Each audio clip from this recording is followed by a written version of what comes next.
Lovely to meet you. Nice to meet you too.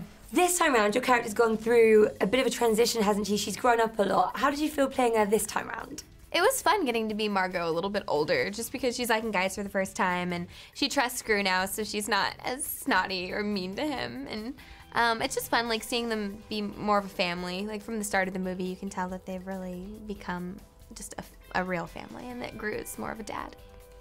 And playing sort of a girl at that age range, did it bring back cringy memories from when you were that age? We're just like, oh, I remember my first crush. Yeah, definitely. Just because the directors were like, try to think of the first time you ever really liked somebody and how you can barely even speak and how you just keep messing up everything you're saying, and it's kind of a little bit of a disaster, but it's also great. So I definitely tried to think about that, like in 5th grade, like the first time I ever really liked someone, and I don't know, it's definitely embarrassing at points. It made me think back to when I was that age. I was like, oh, I remember how bad it was. Oh, it was the worst. So in this film, one of my favourite things is the minions.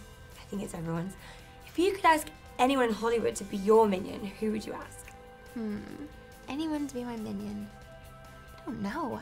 I would want to, like, check out Lady Gaga's closet. I feel like she has some amazing, like, shoes and clothes and stuff, so that would be pretty fun. You'd have Lady Gaga be your minion. Yeah, I guess, but just so I could borrow her clothes. And if you personally had, and this would be awesome, an army of minions, what would you make them do? An army of minions? I would have them do all different things. I would want one to be my chauffeur. I would want one to cook for me. I would want one to clean my room or my house. I really like the minion that wears the cute little maid outfit, so I think that'd be pretty adorable to have one of those. And can you tell us a bit about what it's like working with Steve Carell? It must be amazing. He's awesome. He's really, really funny and nice. And it's funny because we all record individually, but I know him the best of anybody in the movie for sure because we did publicity for the first one and then getting to hang out with him this time around. So it's been really fun getting to know him better, and I love it when he goes into the Gru voice because it's just awesome. Can you do it? Trying to think. Oh, pins and needles. Not good at it. That's my favorite line though in the movie that he does. I'm terrible at it. It wasn't that bad. It's really bad. It sounded nothing like him. And in the office we were talking about how you're part of like that sort of young Hollywood generation, but you seem so down to earth and nice. Like, how do you do that? I don't know. I mean, I feel like I'm lucky because I'm from LA, so I've lived in the same, like my parents have lived in the same house my whole life. And I don't know, it's just kind of nice because all my friends live right nearby and I've known them forever, so it's cool to have such a great support system. You don't get tempted by the partying and the taking selfies and all that nonsense. I took a minion selfie the other day.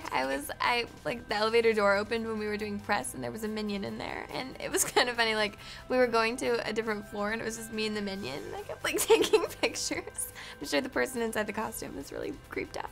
So you still get excited by them too? I just think they're super cute, yeah. I still get really excited by them. And for you, what next is your dream project if you could do absolutely anything? Anything? Well, I do love comedy, and that's what I've pretty much done my whole life, so I would love to get to be in, I guess, like something a little more mature, but a comedy still, just because I love going to the theater and laughing. And what would be a role that you think would challenge you more than anything? Something you might even dread? More than anything? I don't know. I mean, I think improv's fun, but it's also really scary. So, like, there's some improving with animation, just because when you're in the booth, like, the directors will be like, okay, like, do it however you want this time, and those are some of the most fun parts.